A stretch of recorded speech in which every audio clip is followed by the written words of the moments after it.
Well, hello, good evening, and welcome to episode 15 of Humanity versus Insanity, the Crane Report.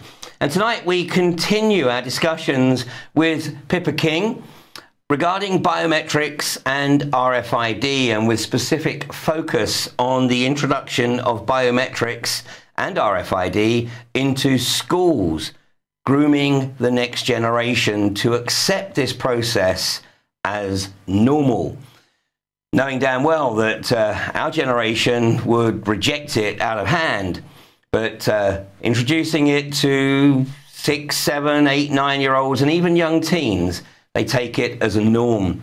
But we have a very special guest as well to join us tonight, Steve Hernandez, who's the father of Andrea Hernandez, who stood up for her civil liberties and refused to be chipped, refused to wear the RFID tag, and was suspended from her school in San Antonio, Texas. So we'll be hooking up with Pippa and with Steve very shortly. But before we join them, an update on the Greg Nikollettos situation. As I'm sure pretty much everybody watching this show tonight will recall that Greg had an unfortunate episode at the recent AV5, Alternative View 5 event. As more information emerges, it seems that Greg has actually lost about 60 hours of his life, 60 hours of memory from the time he landed in Dubai airport. Although it was meant to be a short stopover as he transferred flights on his way from Brisbane to the UK, that stopover extended to 60 hours. Greg's only recollection is that he went to get some food, and outside Hungry Jack's in Dubai airport, he met a random guy who introduced himself as an employee of Cisco, the global communications company, but also stated that he was a specialist. He had worked for the Department of Homeland Security about a decade ago, and his particular area of expertise was microchipping and injecting children with the microchip through the vaccination programs. Now, this should, of course, have sounded alarm bells in Greg's head, but he was tired from the journey, and unfortunately, perhaps he was a little bit too welcoming to this random stranger. Greg doesn't remember very much more until he landed in the UK. One of the most disturbing facets of the sequence of events is that we have established that that flight that Greg was due to fly from Dubai to London was not delayed, and Greg was flying with checked baggage. So if a transfer passenger has not joined the plane, then heaven and earth is moved in any airport to find that missing passenger, because the last thing that the airline want to do is to have to delay the flight further to remove the baggage, as they are required to do under international aviation law, because they are not allowed to take off with a bag that is not accounted for. The reality is that flight left on time, so somebody knew that Greg wouldn't be on his scheduled flight. Greg remembers that he missed a second flight, although he can't explain why. The next thing he really remembers is landing in the UK. And as viewers of this show will know, that the first time I met Greg in the UK was when I arrived at the hotel, having expected him to have checked in 2 days earlier. I was rather surprised to find that he'd only checked in about an hour or so before me. Subsequent events led to Greg being arrested on the Sunday morning after a very unfortunate incident on the hotel golf course. As a result of that arrest and that incident, Greg was actually sectioned under the Mental Health Act. At this particular juncture, he remains under section, but he did have the benefit of a tribunal review last Tuesday, which I was able to attend, thanks to the legal representative of Greg making a direct personal representation to the tribunal panel. My observation is that the panel behaved and conducted themselves in exemplary order, and the medical profession was certainly not given a free run. But I do believe that the right decision was made, and that is that Greg's section order was upheld, if for no other reason than until such time as the police decide what they're going to do with the prospective criminal charges that Greg may face, then it's perhaps better that Greg remains under section order, because in that way he's not going to be released into the clutches of the police. Hopefully over the next couple of weeks or so, the police will conduct their investigation and they will realise that what transpired on that golf course was totally out of character for Greg Nikollettos, and that his behaviour on that golf course occurred whilst he was in a somewhat altered state of consciousness, and will recognise that you know, there's reduced responsibility. Obviously what occurred was very tragic, and Greg has asked me to share his great regret to those who had the misfortune to encounter him on that Sunday morning. So right now, obviously, the priority is to get Greg returned to his family back in Australia. He has another tribunal review coming up in about a week, and hopefully next week I'll be able to give a further update on that. So, obviously, what occurred in Dubai really right now is conjecture, but I don't think there can be any doubt whatsoever that Greg Nikollettos has made his presence felt. In my opinion, he is one of, if not the world's leading researcher into the microchipping agenda. And I hope that this incident will encourage people to look deeper at Greg's work. Greg is determined to carry on sharing his information and his insights.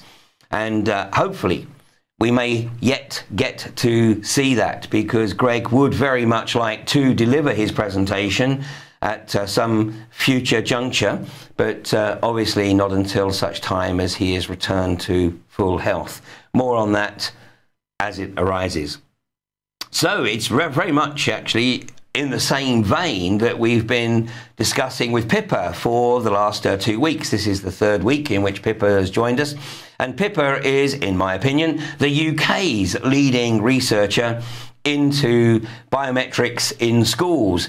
And Pippa has certainly made her presence felt with the British establishment, and has been extremely successful in getting experiments shut down. Now, these are experiments, for those of you who were with us over the last 2 weeks, experiments that the parents of those children were not advised of. And in fact, even this week, I was approached by a parent who was absolutely shocked and was very grateful for the previous programs, because she said, "Ian, you wouldn't believe this. I asked my daughter about fingerprinting in schools, and she said, 'But Mum, we've been doing it for the last 5 years. That's the only way I could get my school lunches.'" This is completely outrageous. So Pippa, are you with us there? Pippa? Hello, Pippa. Yeah, hi. The sound's a little bit sporadic, so I'll just keep talking unless I can hear you interrupting. Okay, can you actually see me on your screen? No, I can't. Okay, so right. Okay, so obviously we have Steve Hernandez joining us this evening, and I know that obviously you know, Steve has some very interesting experiences to share with us. But could you give us a quick overview as to how you and Steve actually came into contact with each other? Yes, I was aware of Steve's case in August 2012 when his daughter Andrea was refusing to wear the RFID chip.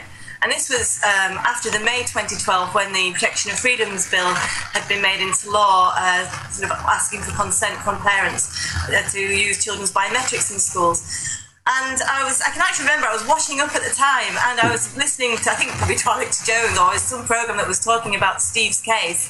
And I suddenly thought to myself, my goodness, you know, I wonder if the schools are doing RFID in the UK.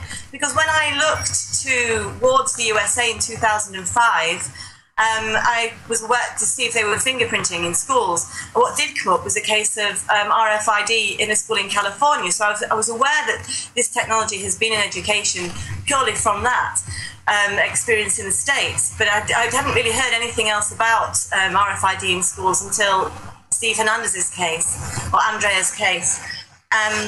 So, I mean, the only case that I was aware of, I don't know if you've got the first slide there, Ian.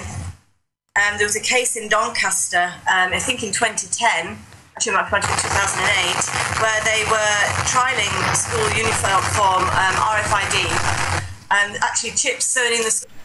This head teacher seemed to think it might be a good idea that we could track attendance with that. Well, the first thing that springs to mind with any child carrying an active RFID chip, which emits frequency, is, well, if they wanted to play truancy, it's an absolute ideal situation to leave your chip in the school and then the child go off premises. You've immediately got safeguarding issues with children in that instance. So that was the only case that we knew about in the UK, and actually that was in 2007 in a school called Hunger Hill High School in Doncaster. And when that happened, the news sort of went around the world, and the privacy organisations, certainly in the UK, condemned it due to privacy. So was there any discussion with parents about this trial in Doncaster? I couldn't say, as I wasn't at the school, but I've never seen any evidence of it. There's been a few reports in computer tech magazines, and that's been about it. But it was the trial was very quickly quashed after that. And that was the only instance of RFID that I knew of. So listening to Andrea's story really sort of made me think, I wonder if the Protection of Freedoms Act will cover RFID. And it's not. The wording is sufficient only to cover biometrics. So schools, to my horror, I realised that schools can put RFID tags on children and watch where they are and not tell their parents about it. Can they put RFID tags on the children and not tell the children that they're putting the RFID tags on them? They can certainly do that too. I believe that has happened in a college in West Cheshire, which is a 14 to 19-year-old college where they take children from the high schools for GCSEs and BTECs, and they also continue on and then do further qualifications with them up to the age of 19.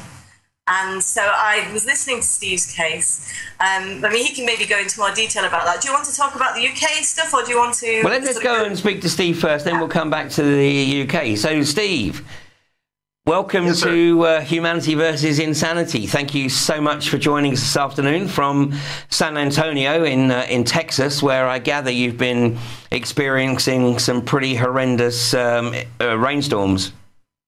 Oh, yes, sir. Yeah, we've had some good rainstorms the last week or so. Absolutely. Let me just start off by saying it's a pleasure to be here today with you and talk with you. Throughout the entire case, we weren't able to talk much because our lawyers shut us down and wouldn't let us speak much. Our lawyers actually had us more quiet than NISD did. So who do you think the lawyers were really working for? Yeah, yeah. Well, we found that out a little later on too. Our case was a very long, drawn-out case. A lot of miscommunications between us and our lawyers. But bottom line is that we wind up winning the case. But of course, the media won't paint it that way. Can you explain to us, Steve, what actually occurred? How did you discover that the school that Andrea was attending, the John Jay Science and Engineering Academy in the north side of San Antonio, how did you discover that she was actually required to wear this RFID tag? Yeah, well, that summer my grandmother had passed away, and we had gone to Michigan to to say goodbye to my grandmother. And on the way back, my wife called me. We were around Texarkana when she called me on her cell phone. She said, "Hey, I got this letter in the mail, and they're going to start forcing the kids on the north side at John Jay High School and Anson Jones Middle School to wear RFID tracking chips." And she read me the letter while I was on the cell phone, and I said, that's just not going to happen. And and I was still a little distraught that my grandmother had passed away. So I said, well, hon, I'll talk to you when I get to the house, but it's just not going to happen. While we're driving, Andrea said, "Dad, that sounds a whole lot like what you were talking to us about in the Bible, in Revelations, verse 13, 16 and 17, where it talks about, the mark of the beast, where at the end times, you have to take the mark of the beast, the number or the number of the name, and you cannot buy or sell. Basically, you can't participate in the world's economy unless you take the mark of the beast at the end times." What really struck us odd was that she couldn't buy her lunch unless she had an RFID tracking chip. Even if she had cash, she could not buy her lunch unless she had the badge around her neck. So when I got back here to San Antonio, I made a bunch of phone calls to my local news media, and KSAT 12 came out and interviewed us, and then after that, it was on from there because it went on to the Joe Pag show, and then a buddy of mine got a hold of me and he said, "Hey man, you know, they're talking about you on the radio. You need to call this lady and talk with this lady. They're looking for you." So when I called, I mean, as soon as I called, talked with Katie De La Hoya's, and it just blew up after that. I mean, our story went worldwide almost immediately. We had to sit down, you know, we had to sit down with Northside, and Northside is probably one of the most crooked school districts in the entire world. They control everything in the city. How do they manage to do that? Well, they don't hide it at all, Ian. Let me tell you what they do. If you go to Northside's Independent School District website, you will see that every board member sits on at least 6 to 8 different boards throughout the city. So this is the good old boy network, isn't it? This is a classic example of the good old boy network, which tragically very few people outside of the USA have any realization as to how powerful it really is. Ian, they don't even hide it. They sit on the board of the Chamber of Commerce. They sit on the media company here in San Antonio. They sit on the water company here. They sit on the tourist companies here. In other words, Northside Independent School District has their hands. Every one of their board of directors has their hand in a board of director committee throughout the city. And they each sit on anywhere from 6 to 8 different boards. They control the money that comes in and out of this city. They control your taxes. They control everything. And my betting is that every one of those board members is either a Phi Beta Kappa or is, without any shadow of doubt, a Shriner. I don't doubt that at all. In fact, I think some of them actually say on their bios that they are Shriners. Mm-hmm. A lot of the ladies have what they call lifetime memberships to the PTA of Northside. In other words, they can never be kicked off PTA. They run the PTA. And during our fight with Northside, a lot of people said, well, you know, we need to get a hold of the PTA. And I was like, why? It's run by, you know, Melissa Chumley. She's a lifetime member. So is, oh gosh, what was the president's name back then? Karen, I can't remember her last name, but she was the board president, and she was just a horrible individual. And they both sit on a lifetime membership at PTA. So they tell the, you know, PTA is supposed to be about the parents getting involved with schools, but it actually wasn't that way. They sat on those boards and they would tell the parents just what you can, cannot do. And I would guess that parents didn't actually get any opportunity to sit on the board of the PTA. And for those who are not familiar, PTA is Parent Teachers Association. Karen Freeman, she would literally put her foot on everybody's neck. And I couldn't believe it. Full-grown men were afraid of her. And every time we went to an open meeting every third Tuesday of the month at the district, they would shut us down. They wouldn't let us speak. They allowed us to speak one time, maybe the second time, but the third, the fourth, the fifth, and the sixth time we showed up to these meetings, they said, no, we've had enough of you people. We don't want to hear you. You're going to have to get used to it because it's here to stay. And, you know, I got up and I just told them straight up. I said, it's not going to happen that way. My daughter will not be part of it. My son will not be part of it. I said, and I'm, you know, based on my religious beliefs and how I believe, how my family believes, you know, this is very much to the mark of the beast. The correlation is there. Exactly what it says in the Bible, you're not going to be able to do at end times, is exactly what Northside was trying to do over here. As for every child who did not wear a badge and opposed it, they were placed in a segregated lunch line. So even if they had cash, they were forced to go to a segregated lunch line and buy their lunch. Now, Andrea, since she stood up for herself and got all the media attention, they were following her around the school. The vice principals were following her around. There are people parked outside my house taking notes, clipboards. I mean, it was crazy. Every single time that we had a meeting with Northside, they would send a car outside my house with a lady out there with a student, and their excuse was they were teaching blind people how to walk and how to live in society. And I said, oh, really? I said, you just happen to choose a house right in front of my house? I said, and you hear every single day that I've got to go see an attorney or I got a meeting to go to, people set out in front of my house.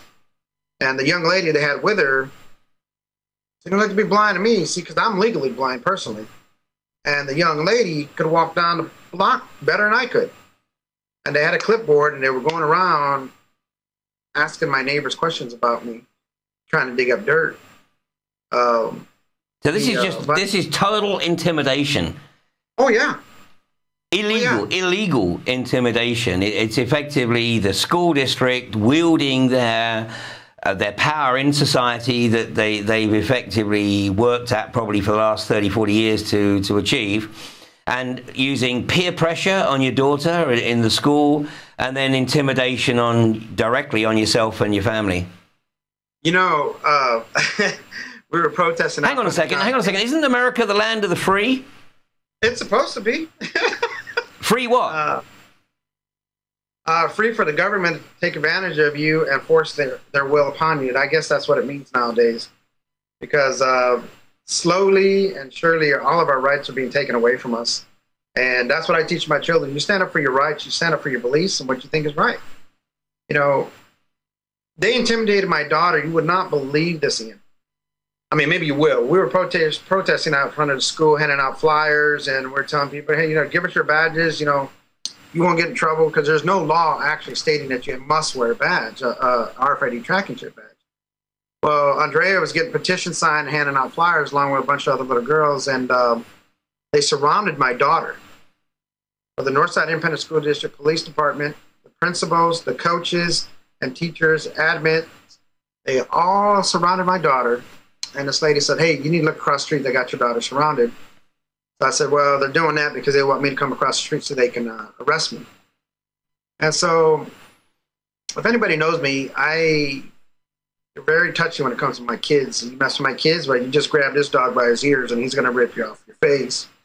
So well, I think most fathers feel exactly the same. Well, you know, I'm not going to disagree with you, because I've seen a lot of stuff happen here at Northside, and I've seen a lot of parents kicked off of football fields, out of sporting events, out of school events, because they won't put up with the way Northside handles themselves. So as I was going across the street, the principal stopped my daughter, and he said, what do you have in your hand? She goes, oh, just paperwork. He goes, you're a liar. He says, you're handing out petitions and flyers on school property when that hasn't been approved. And she goes, I don't know what you're talking about. And he says, well, you got two choices. She goes, and what is that? She goes, he tells her, you hand me the paperwork and you can go back across the street with your dad and try to do what you think you're going to do. It says, or I can detain you. And I was like, well, you're not going to do either one. You know, my daughter said, well, I'm going to call my dad. He goes, no, you're not. Your dad wants to talk to me. He can come across the street. And Andrea says, well, I'm not giving you any paperwork because this is mine and you don't have any rights to it. So she walked off. She walked off, and she just seen a look in the face of the police and everybody else. They were like, wait a minute, this kid's walking away from us? Yeah. She walked across the street. Another little young lady comes running down the street, and she's got flyers in her hands, and she's waving them, and she's laughing. And they run across the street, and I make a phone call, and I say, hey, man, you ever intimidate my daughter like that again, and we will have a multi-million-dollar lawsuit. And he says, well, you cannot protest anything that Northside is so highly recommended. You don't have that right. I said, you're out of your mind, son. I said, this is the United States of America. We have the right to protest. We have a right to freedom of speech. We have a right to freedom of religion. And this ain't going to work for us. So, you know, I went through a couple different lawyers before I got to the Rutherford Institute. And then when we got to the Rutherford Institute, that's when fuel was added to the fire, and it just got huge. Our lawyer, they contacted a lawyer out of Austin, Jerry Ward, to come and work for us. And I tell you what, Jerry Ward was so strong. She was just so accurate in everything she did. And she came in and she cleaned house. And we won in our state court, but in federal court we lost because, and nobody knows this, but I'm going to tell you here today, that Judge Orlando Garcia, the federal judge who ruled against us, used to work for Northside way back in the day when he was a lawyer. He was a lawyer for a firm that worked for Northside for collections. But he didn't declare any special interest? When we brought that up to our attorneys were like, we can't accuse him of that because we can go to jail. So, well, I'll do the time. I'll accuse him of it. I said, I don't care. I said, I'll do the time. And they were like, well, you got to worry about your kids. I said, well, yeah, I am worried about my kids, but I'm trying to get this judge thrown off the case. He should recuse himself. Well, Jerry, she just found out the day of the case that we took to court that day we went to court, and she was livid. So she called the Rutherford Institute, and they said, don't worry about it. Don't bring it up because we can actually all go to jail for accusing him of this. I said, it's not accusation. It's fact. We sent you emails 3 weeks in advance. My buddy Al Gerloff did the research, and he was another parent who was suing Northside on the religious convictions and also on the health fact because kids were getting sick. The whole time Andrea was in school, she would come home pale white, bloody noses. Her nose would be dry, then it would bleed. Then she was sick, and her joints hurt. Then we started to find out a lot of kids were getting sick. And these are the symptoms of being in an area of excessive RF and electromagnetic fields. Absolutely. Yeah, that's exactly right, Ian. Those are the symptoms. And Northside ignored it. They did not care. There was one young man who stood up and told Northside, hey, man, I have a guy to the right, a guy to the left of me, and I'm sick. I sit in between them, and I'm constantly sick. And Northside said, they didn't care. So a buddy of mine named Michael Perez, who was a very religious man, and he was my right-hand man through this whole fight, he sat down and talked with Northside, too. And he said, and he asked some questions. He said, hey, did you even stop to think about the consequences of radioactive signals going out? No. And then we found out that Mike Wade didn't even have an engineer on his company staff to tell him how many megahertz was coming off of that badge. Didn't even have an engineer. They didn't do anything but sell the product. Mike Wade, I believe, has his hands in the school district up by Houston, who have the RFID badges, and they've been doing it for 10 years now. So when we found out this, we were a little appalled by it. Then I found out that Mike Wade lied about the frequency. He said it only went out 75 feet all around the child. And then later on, it was 100 feet. Then later on, it was, 180 feet. And then when we got to the Capitol building in front of Congress here in Austin, then he actually admitted, no, it radiates 325 feet out all directions around the child. But, and they're wearing this basically from the moment they put on the school uniform or get ready to go to school until they come home. They were saying that you couldn't even enter onto school grounds unless you had it. And then eventually this would be a way of life, and everybody had to get used to it. Ray Galindo, the deputy superintendent, told me, he said, here's the deal we'll make you. We'll make your daughter a badge without a microchip in it, but without an RFID chip, I'm sorry. But she has to wear it around her neck, fall in line like the rest of them, show support for the program.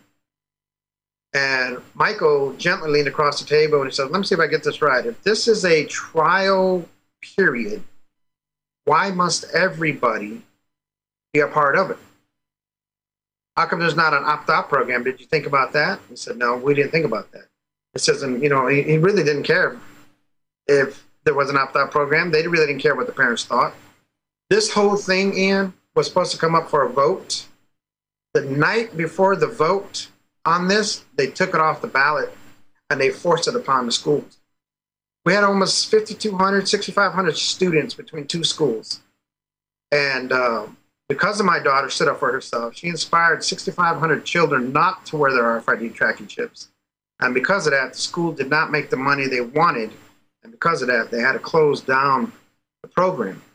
And then the superintendent comes out and says, after they closed the program down, he says, it was just a waste of time and money.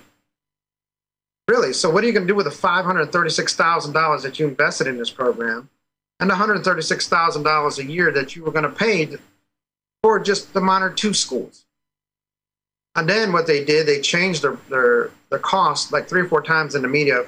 Went from 536 down to 231 to 241 to 249 up to 256 to 263. And I kept pointing this out to the media. I said, look, they lie all the time. Why don't you guys, expose this? I'm telling you what they're doing. Well, we had an inside source at Northside, and they were giving us all the information we needed. I would go up there, and you would believe the face they would make when I pull out the paperwork. I had Mike Wade's actual PowerPoint slide that he presented it to Northside.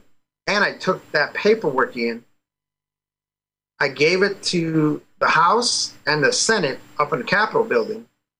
I said, here's the money, here's the cost, here's what they're doing with it, and here's the taxes that are putting on the people to pay for this program. I said, and on top of that, if every one of you will go to Northside Independent School District website, every one of your names is posted up there.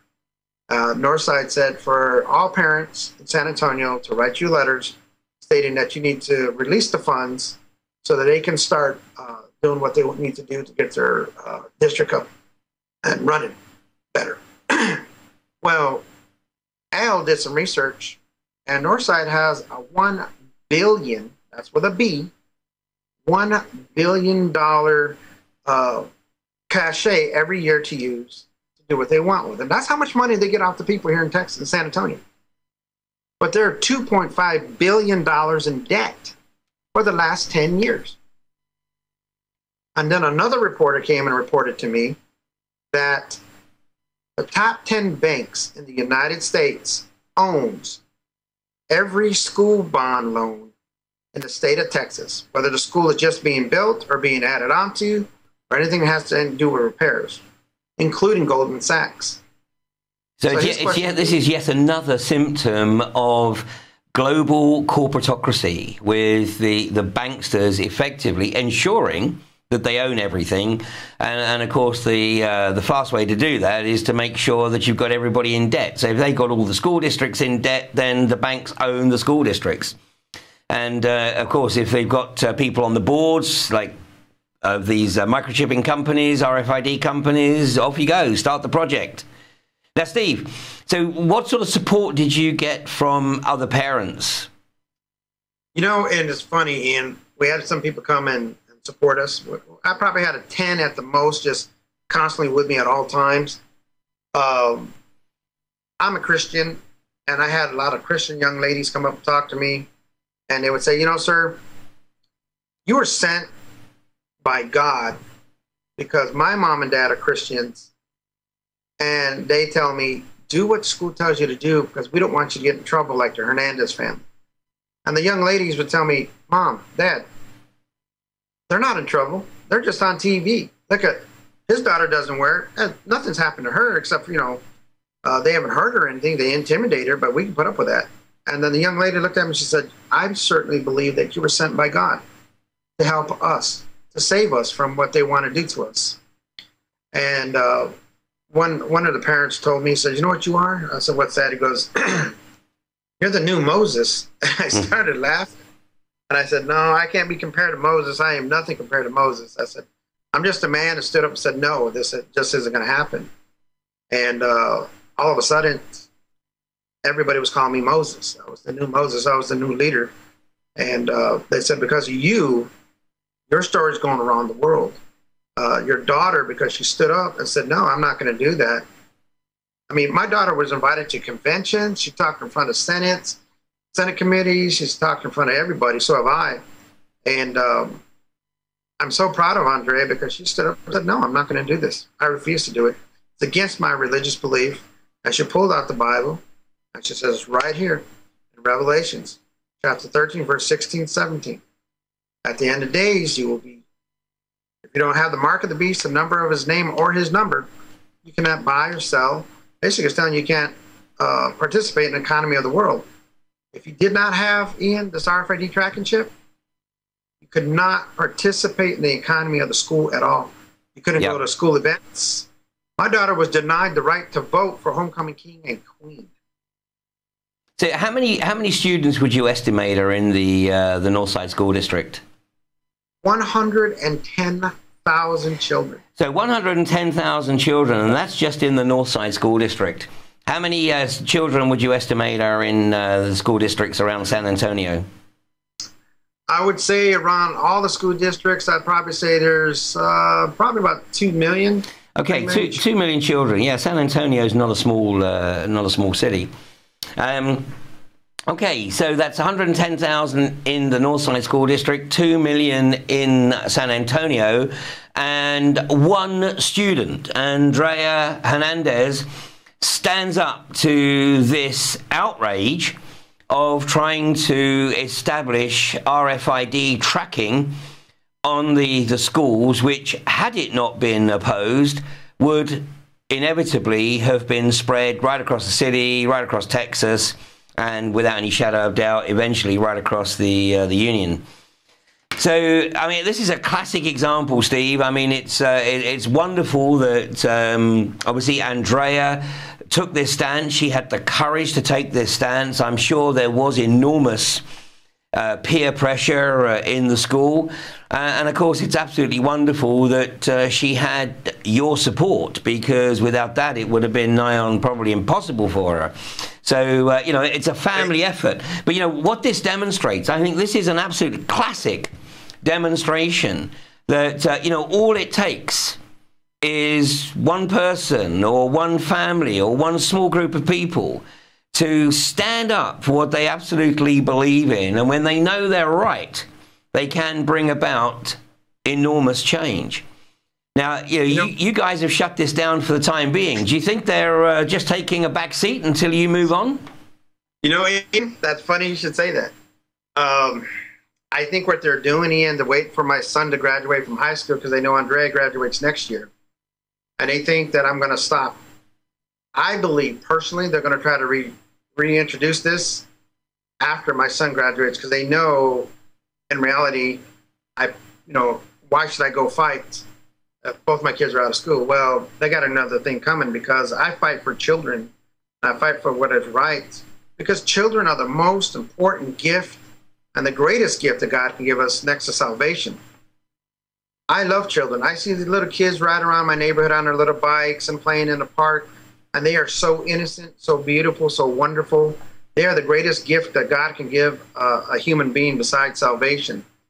And for a corporation, for a school, for a nation, for a president, what Barack Obama has signed into law by 2017, every American person needs to be chipped, is quite a slap in the face. It is absurd, and it is against what most people believe in. It's against what I believe in. You wouldn't believe the kind of pressure I had to go under to fight with friends who supported it. Andrea's friends were being told they couldn't come over and spend the night or hang out with us anymore because their dad was crazy.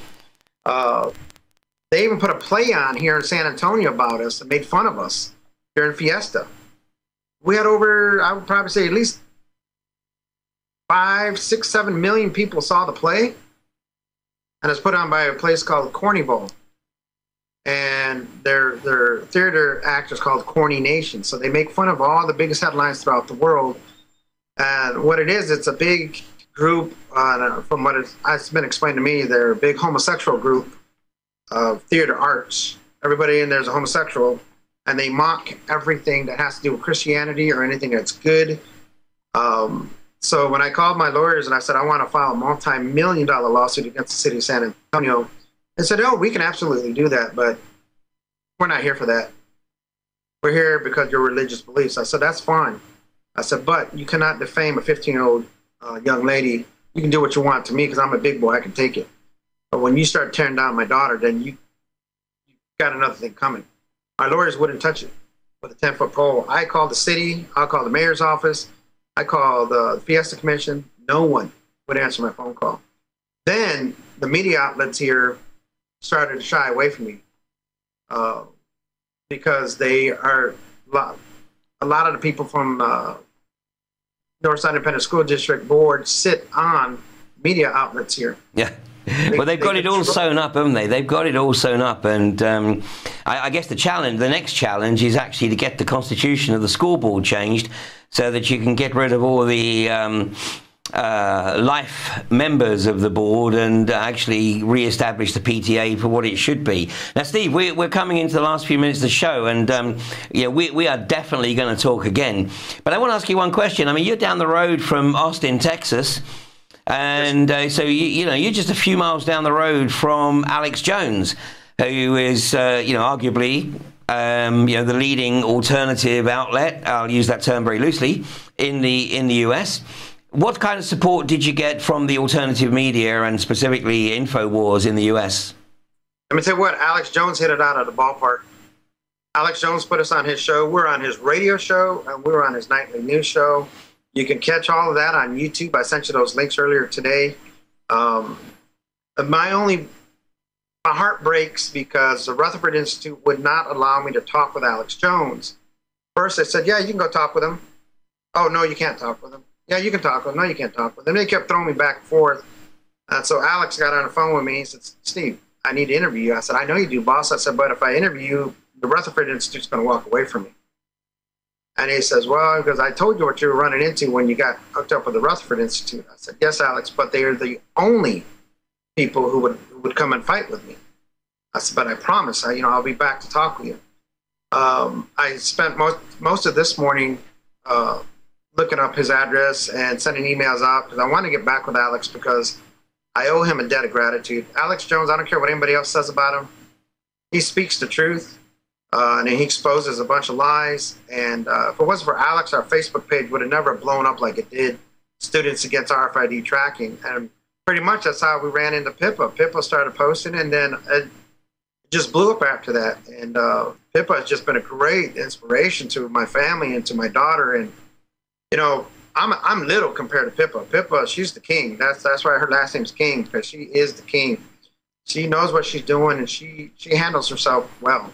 And I'm just a little, you know, little side note. But Pippa, I love what she does, and she'll always have my support. And I tell you what, if I lived over there in the UK with her and I would be a force to reckon with. Yeah, I bet.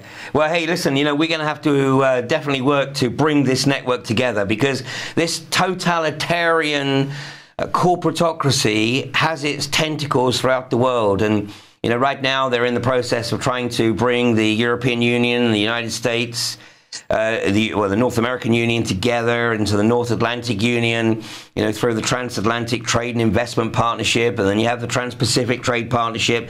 This is the global corporatocracy. And, you know, we have to fight it. And what you have demonstrated tonight with us, Steve, is that, you know, if you're committed to it and you got the conviction, then anything is possible. Steve, I'm going to have to leave you there this evening, but we will talk again, that's for sure. And, Steve, do you have a website that people can follow your progress? Yeah, we got a couple of different websites out there. The first one is our Facebook page, Students Against RFID Tracking. Then we have SanAntonioSpyChips.com. Then we have SpyChips.com.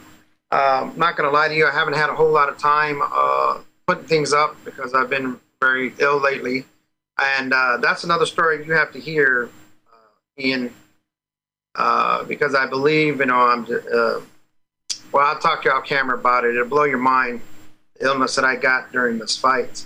Well, it sounds probably as though it comes from the same vein as our recent experience with Greg Nikollettos. And if you haven't come across Greg Nikollettos, I would encourage you to take a look at his work. But we're going to get him back on track. I want to thank you for the opportunity to be here tonight. And hopefully Alex will watch this and understand that I'm apologizing to him worldwide. And hopefully he'll bring me back on his show. But Ian, it means so much for me to be here with you today to speak with you about this. Pippa and I, we're looking for an outlet so we can share with the world. And we want to do a podcast, but we don't know how to do a podcast. Okay, well, here's an invitation to all of the other alternative news outlets. Contact Steve Hernandez and contact Pippa King, and let's get this information viral. Steve, I've got to let you go because I want to have a quick word with Pippa before the end of the show. Thank you so much, sir, for joining us tonight. And give our very best wishes to Andrea. She is absolutely a superstar. Thank you. Thank you, sir. Appreciate it. I will. Pippa, are you with me still? Yes, hi. Hi, did you manage to catch all that?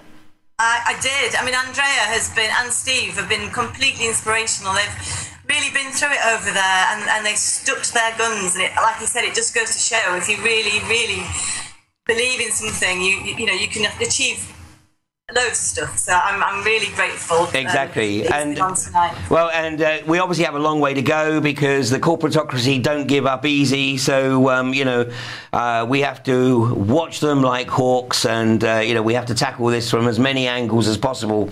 But to start with, of course, we got to make people aware of the threat.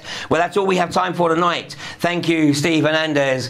Thank you, Pippa King. And thanks especially to Andrea Hernandez for having the courage to stand up to the Northside Independent School District and their corporate backers in San Antonio, Texas. Thanks very much. Join me in 45 minutes on Fracking Nightmare.